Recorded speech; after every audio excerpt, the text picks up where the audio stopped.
Приватбанк має залишитися державним. Євросоюз офіційно підтримав позицію України у справі Приватбанку і таким чином приєднався до спільної заяви США та Європейського банку реконструкції та розвитку. В ній йдеться про те, що націоналізація Приватбанку 2016-го була правильною і врятувала державу від фінансової загрози.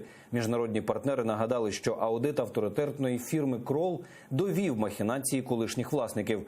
Зокрема, за підрахунками її спеціалістів, із банку незаконно були виведені 5,5 мільярдів доларів. Аби врятувати вкладників банку і фінансову систему, держава була змушена витратити 160 мільярдів гривень за рахунок українських платників податків.